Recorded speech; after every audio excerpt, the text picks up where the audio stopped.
여러분, 제가 이제 여러분들 앞에서 이렇게 말씀을 전하고 예배를 인도하는 목사가 되어 있습니다.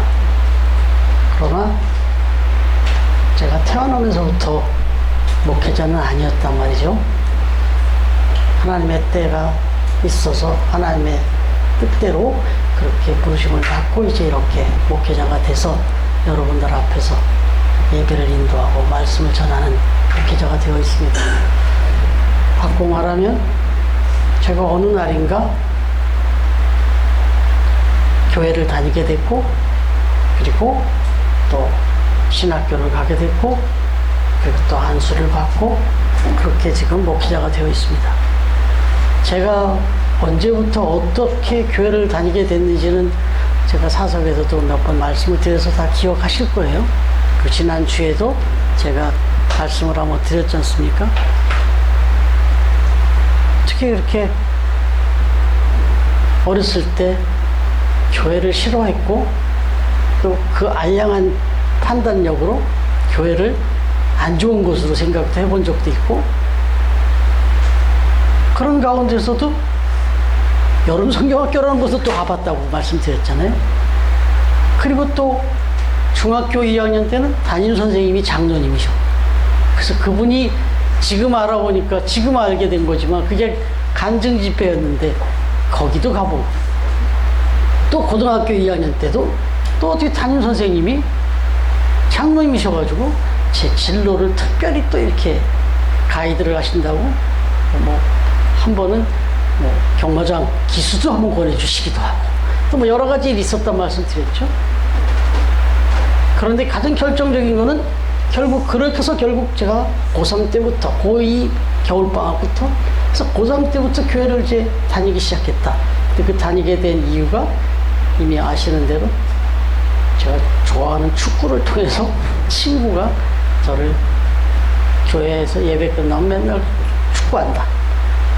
그래서 그렇게 와서 교회를 다니기 시작했는데, 그곳에서 정말 말도 안 되는 1대1 수업을 받게 하시고, 그분이 바로 지금 저 두란노 서원에서 발행해서 지금 한국교회에 많은 이들에게 영향을 끼치고 있는 생명의 삶이라는 그 잡지를 처음 만드셨던 그분, 그런 분한테 1년 동안 1대1 교육을 받게 하시고, 그래서 결국 두란노 서원에 입사를 하게 하시고, 그리고 결국 거기서 많은 세미나, 많은 목사님들을 만나면서 결국은 제가 여기 신학을 하고 이렇게 됐단 말이죠.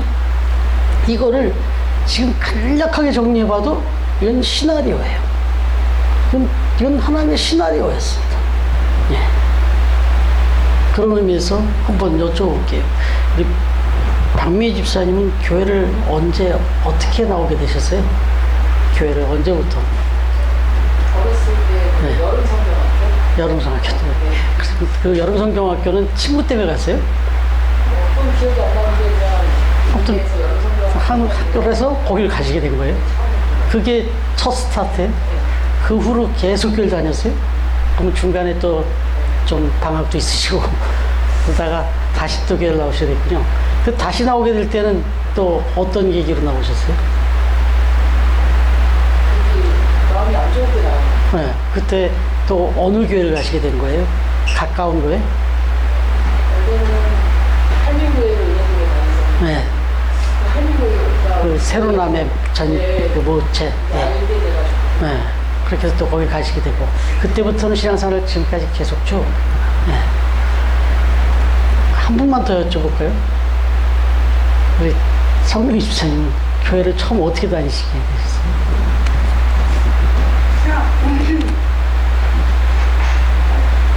그냥 우연치 않게. 네. 네. 그래서 이렇게 딱 이렇게 발을 들여놓게 된 건 네. 딸로 인해서. 날로 인해서. 네. 그러면 그 우연치 않는 그런 기회에 네. 따님을 통해서, 우리가 잘 아는 신선의 집사님을 통해서, 그러면 그때가 언제쯤인 거예요, 집사님? 한 30대 후반인가요?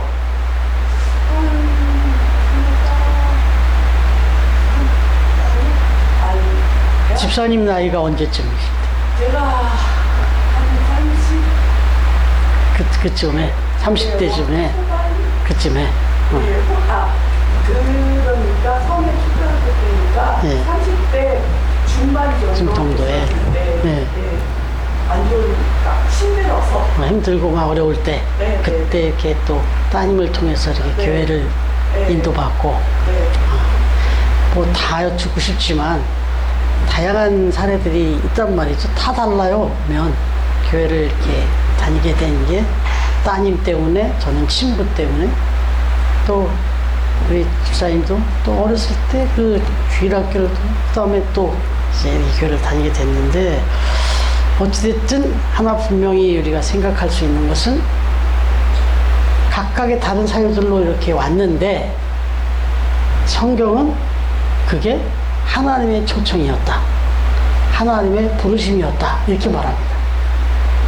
이게 이제 우연스럽게 나오고 여러 가지 사연으로 나왔는데, 그 하나님은 뭐라고 말씀하시냐면, 그렇게 생각이 되지 어렴풋하고 뭐 우연히 또 뭐 어떻게 이렇게 갔지만 다 하나님의 계획 속에 있었다, 이렇게 말씀하십니다. 그건 우리가 지난주부터 우리 묵상을 했잖아요. 우리가 지금 구원의 그 예정된 구원의 길이라 이런 제목으로 말씀을 나누고 있습니다만은, 지난주에 우리가 두 가지를 먼저 봤죠. 5단계의 구원의 그 플랜을 가지고 우리를 이끄셨다, 그렇게 말씀을 나눴잖아요. 근데 첫 번에는 이미 우리를 언제부터 하셨다고요? 태어나기 전부터. 그래서 그렇게 태어나신 사람들을, 저희들을 예정하셨다. 어떻게 하기로? 구원하시기로. 네, 하나님의 자녀가 되도록 다 이렇게 나눴어요. 그래서 어제 한번 까먹었나 안 까먹었나 하고 우리 예나한테 물어봤어요. 예나는 이 세상에 왜 태어났어요? 그랬더니 당신은 사랑받기 위해 태어났다고. 그러면 지금은요? 그랬더니 지금도 그 사랑 받고 있어요. 이렇게 찬양으로 대답을 하더라고요. 그래서 내가 박수 쳐줬어요. 네, 맞다. 네. 이건 똑같아요. 저도 마찬가지죠. 네, 저도 마찬가지고 우리 모두가 다. 그런데 그렇게 하나님이 미리 아시고 미리 사랑하시고 미리 정하시고 그렇게 우리를 택하셨는데, 그러면 그 다음엔 부르시는 거죠. 네, 이제는 그렇게 우리가 생각지 못하는 상황에서 태어났어요. 그리고 하나님이 이제 작정을 하셨어요. 그러면 만남이 있어야 될 거 아니에요. 그래서 하나님이 부르셨는데 그 부르신 방법이 다 다르고 다 각자더라 이거죠. 그래서 여기서 이제 부르셨다라는 말은 단순히 교회 나오게 하셨다, 이 말을 한 단계 더 넘어가서 예수님을 믿게 하셨다, 이런 말이 되는 거죠. 그러니까 저와 여러분을 교회로 나오게 하셨는데, 그 다음 단계는 사실 그 중요한 건 그냥 교회만 다니게 하신 게 아니라 예수님을 믿게 하셨다. 이게 이제 예수님이 우리를 부르셨다라는 표현인 거죠. 이걸 이제 다른 말로 하면 소명이라고 합니다. 부르심. 이제 소명, 콜링, 이렇게 얘기를 하는데, 여러분, 그 콜링이 다양하더라. 어떤 사람은 그야말로 믿음의 과정에서 태어나 보니까 이미 나를 태중에 잉태한 상황에서도 교회를 다니고 계셨어요, 부모님. 그래서 태어나 보니까 나는 이미 믿음의 집안에 태어난 경우도 있어요. 그런 경우도 있다. 모태신앙. 그런가 하면 또 우리 성명 집사님처럼 한참 젊은 시절에 그렇게 또 부르실 수도 있고, 저 같은 경우는 학생 시절에 그렇게 부르셨기도 하고, 어떤 사람은요 갈보리 십자가의 그 시한부 인생 강도, 하나님 그 예수님 옆에 매달렸던 강도, 이 사람은 이제 끝나는 날만 기다리는 시한부 인생이었잖아요. 근데 이런 사람이 예수님을 만나가지고 낙원에 있게 됐다. 그런 사람들도 있잖아요. 병 중에, 저 깊은 병 중에 마지막 임종을 앞두고 그렇게 하나님을 만나고 주님 만나서 또 구원받은 사람도 있어요. 저 서산에 있는 우리 그 동기 목사님이 그 사역을 좀 하고 있어요. 단순히 그분은 그냥 요양원만 운영하지 않으시고 시한부 인생 같은 어르신들, 정말 호스피스 사역이라고 그러죠. 그렇게 지금 하고 계세요. 그래서 지금 또 하나님이 워낙 신실하게 잘하니까 더 큰 또 요양원을 이렇게 맡기셔가지고 지금 그때 9인 시설에서 지금은 23인 맞죠? 뭐라 23명으로 제가 들었는데 그래서 거기 병원 요양원을 갔다 와 봤어요.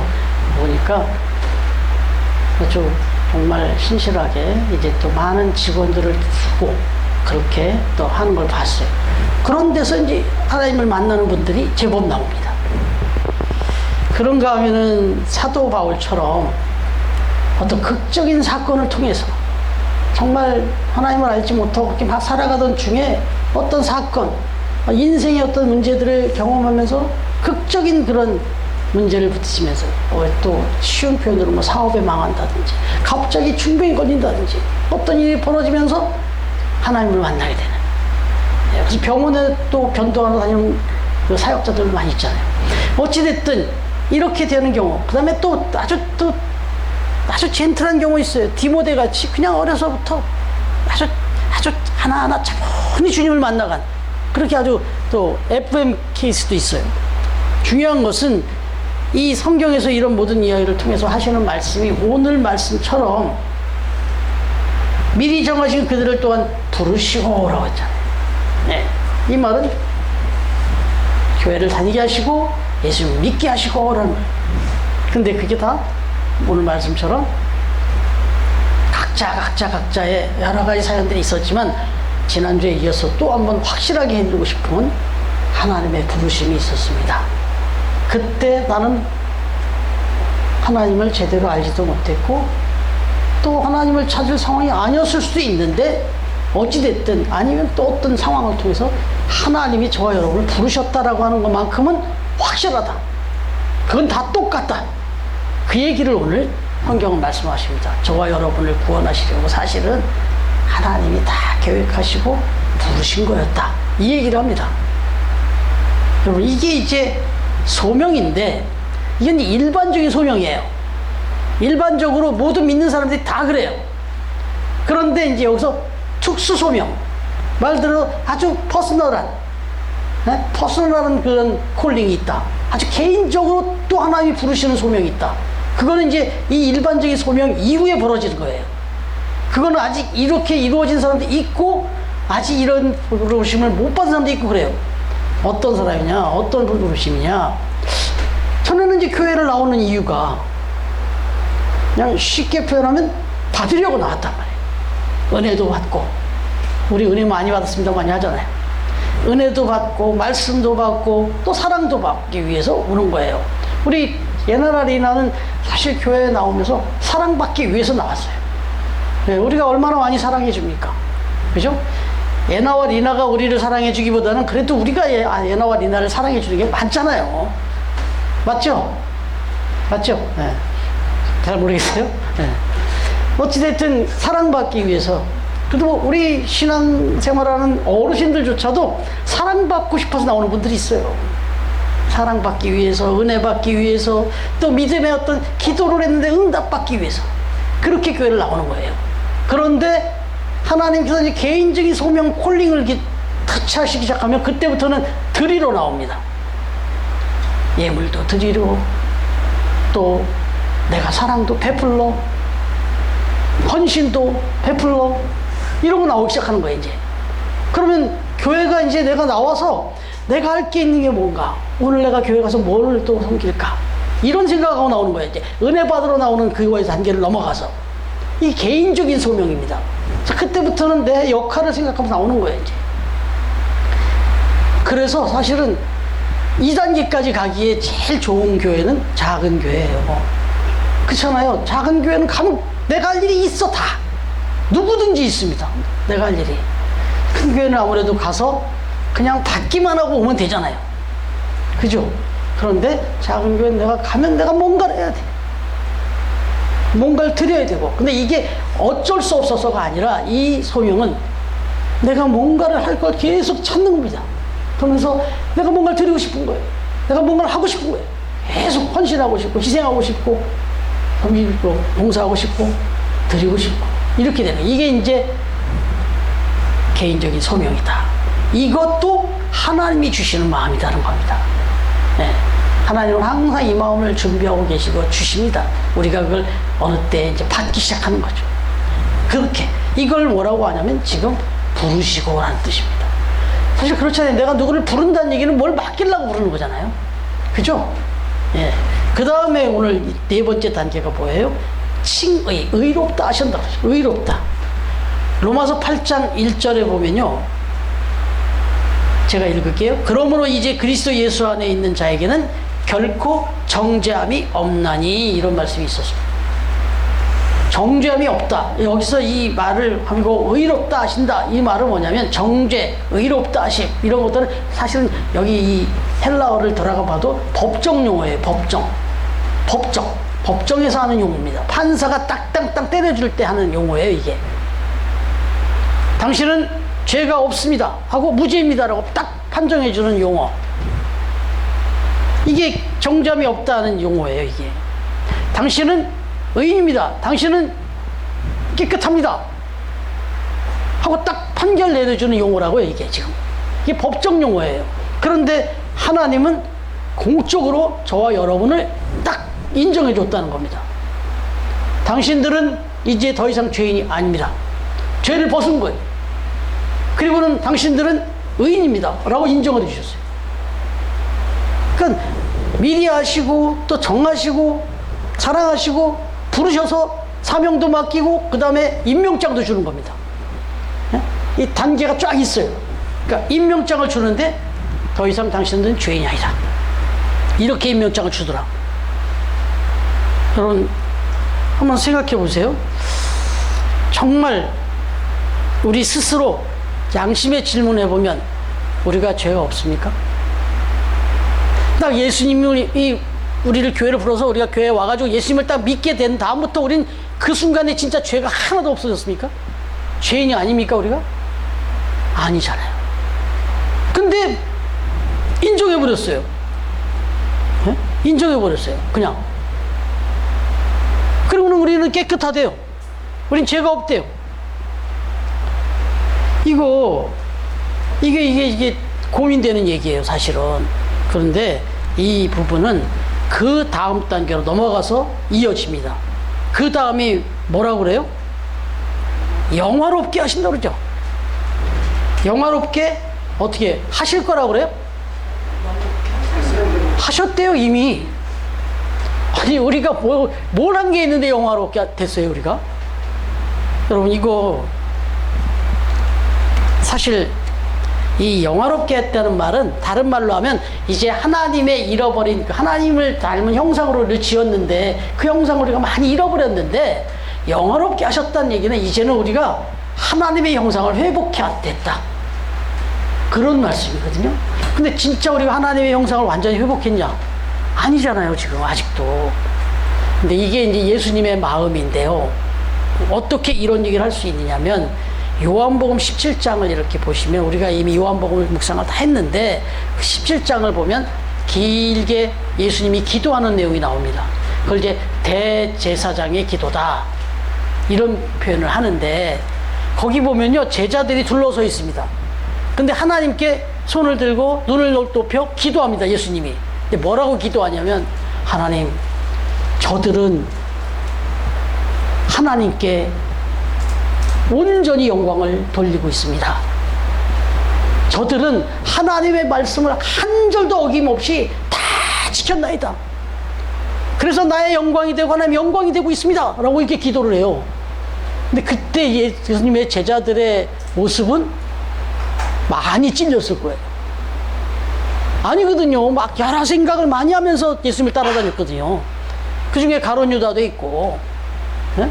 정말 부끄러운 삶을 사는 사람이 많았다고요. 서로 저 하나님 나라의 천국에 가면 내가 너보다는 그래도 내가 더 높은 자리에 있어야 되잖아, 막 이런 거 따지고, 막 그리고 도대체 이거 예수님이 따라다니긴 하는데 이 진짜 뭐 이루는 거야, 막 이런 고민도 할 때였다고요. 그런데 예수님이 뭐라고 그러냐면, 아버지여, 저들은 아버지의 말씀을 다 지켰나이다, 하나님을 영화롭게 하느니라, 막 이렇게 기도한다고. 아니잖아요. 근데 이게 예수님의 마음이에요. 영화롭게 하셨느니라, 이 말씀은 이들은 이제 구원의 그 반열에 들어왔기 때문에 내가 책임집니다, 이 뜻이에요. 영화롭게 하는 그런 사람들이 되도록 내가 확실하게 만들어 주겠습니다 하는 뜻이에요, 이게. 난 너희들을 이미 구원의 자녀로 불렀는데 내가 책임지고 너희들을 그렇게 영화롭게 만들 거다 하는 약속이 들어있는 겁니다. 적어도 이런 약속할 만한 능력이 돼야 하는 거 아니겠어요? 예수님은, 하나님은 그렇게 하실 능력이 되시는 분이기 때문에. 그러니까 저와 여러분은 믿고 따르기만 하면 저희들의 마지막 삶은 하나님을 닮은 영화로운 모습으로 그렇게 하나님 앞에 서게 된다는 것을 확실하게 지금 약속해 주고 있는 거예요. 그래서 오늘 말씀을 다시 한번 뒤로 거꾸로 돌아보면요, 이 말씀을 보면 다 어떻게 되어 있냐면, 다 이게 지금 시제라고 그러죠. 다 과거형으로 되어 있어요. 어떻게 해요? 미리 아셨대요. 과거죠. 그 다음에 본받게 하기 위해 미리 정하셨으니, 이것도 이미 과거죠. 정했어요, 이미. 그 다음에 많은 형제들 받아들이게 하심이라, 미리 정하신 그들을 또한 부르시고, 이미 불렀어요, 이미. 그리고 의롭다 하시고, 이미 의롭다 하신 거예요. 과거입니다. 그리고 결정판은 또한 영화롭게 하셨느니라. 이미 영화롭게 했대요. 아직 우린 영화롭게 되기에는 이제 출발에 불과한데. 이건 예수 그리스도 하나님의 확신이 담겨 있는 거예요. 그러니까 저와 여러분은 중간중간 부끄러운 삶을 살 수도 있고 어려운 일이 있을 수 있지만, 하나 확신할 거는, 난 하나님께로 방향을 잡기만 하면, 하나님 말 바라보기만 하면, 오늘 기도해 주신 것처럼 주만 바라본다면 반드시 우리를 영화롭게, 그렇게 분명하게 책임져 주신다, 그렇게 만들어 주신다 하는 확신을 가지고 있는 거죠. 왜? 이 약속은 주님께서 하셨기 때문에. 그래서 우리가 이런 확증을 하기 위해서 이런 성만찬을 계속하는 거예요. 그 흐트러진 마음을 다 잡고 우리는 그렇게 살아갈 사람이다. 그런데 우리가 연약하니까 성령이 임하셔서 우리를 그렇게 이끌어 주십시오 하고 고백하는 게 이 성찬식이다.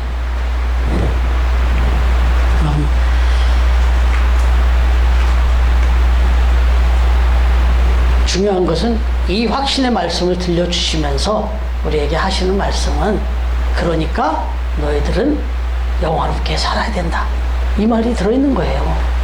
내가 반드시 책임져 줄 테니까 너희들이 내 말 하는 대로 그대로 따라만 살아라. 그러면 너희들은 반드시 그렇게 영화로운 삶을 살게 내가 해줄 것이다. 아니, 나는 이미 그렇게 작전 다 짜놨다, 계획을 다 짜놨다, 이 얘기입니다. 여러분, 중요한 거는 이제 여기서 우리가 이렇게 확실하게 약속을 하신 주님께서 우리에게 아주 중요한 얘기를 합니다. 또 심각한 얘기를 합니다. 뭐냐면, 예수님이 이 땅에 처음에 오셨을 때, 예수님이 이 땅에 처음에 2000년 전에 오셨을 때는 죄인을 부르러 오셨다고 그랬어요. 자, 이건 찾아볼게요. 마가복음 2장 17절. 마가복음 2장 17절.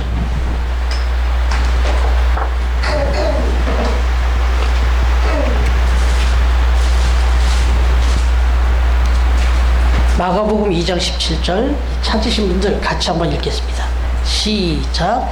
예수께서 들으시고 그들에게 이르시되, 건강한 자에게는 의사가 쓸데없고 병든 자에게라야 쓸데있느니라. 나는 의인을 부르러 온 것이 아니라 죄인을 부르러 왔노라 하시니라. 여러분, 아멘이시죠? 그런데 이제 다시 재림하실 때는, 예수님이 다시 재림하실 때는 그때도 죄인 부르러 오실까요? 아니에요. 그때는 의인을 부르러 오십니다. 왜요? 죄를 다 사해 주셨고, 그 다음에 의인으로 살 수 있는 길을 다 제시해 주셨어요. 그러니까 그대로 살아만 오면 의인이 되는 건데, 그리고 의인이 되도록 다 보증을 해 놓으셨는데, 다시 오셨더니 여전히 죄인된 삶을 살고 있으면 이건 죄송하지만 구원받을 수가 없는 거예요. 그래서 구원은 즉각적으로도 이루어지지만 점진적으로 이루어지는 거다. 여러분, 그래서 그거 한번 또 볼게요. 여러분, 빌립보서 2장 17절. 빌립보서 2장 17절. 그래서 하신 말씀이에요. 빌립보서 2장 17절 찾으셨어요? 네. 그러면 이거는 리나가 한번 읽어봐 주세요.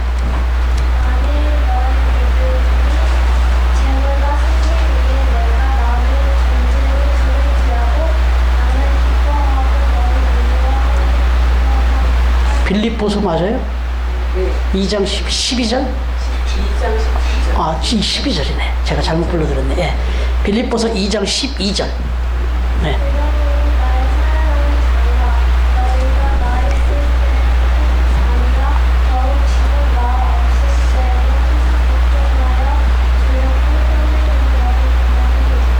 예, 마지막에 뭐라 그래요? 두렵고 떨림으로 너희 구원을 이루라. 이렇게 말합니다. 왜 그랬을까요?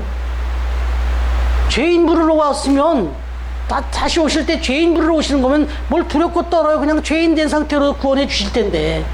그런데 이젠 분명히 처음에 오셔서 다 제시해 주셨기 때문에 이제 내가 다시 왔을 때는 의인을 구하러 오기 때문에 그 의인이 내 길에서 벗어나지 않고 여전히 죄인의 길에 있지 않도록 두렵고 떨리는 마음으로 너희 구원을 이루어야 된다. 이렇게 말씀하시는 거예요. 그러니까 신앙생활에 이런 면에서 쉬우면서 어려운 거예요. 여러분, 바라기는 이토록 분명하게 밝혀주신 구원의 5단계가 있잖아요.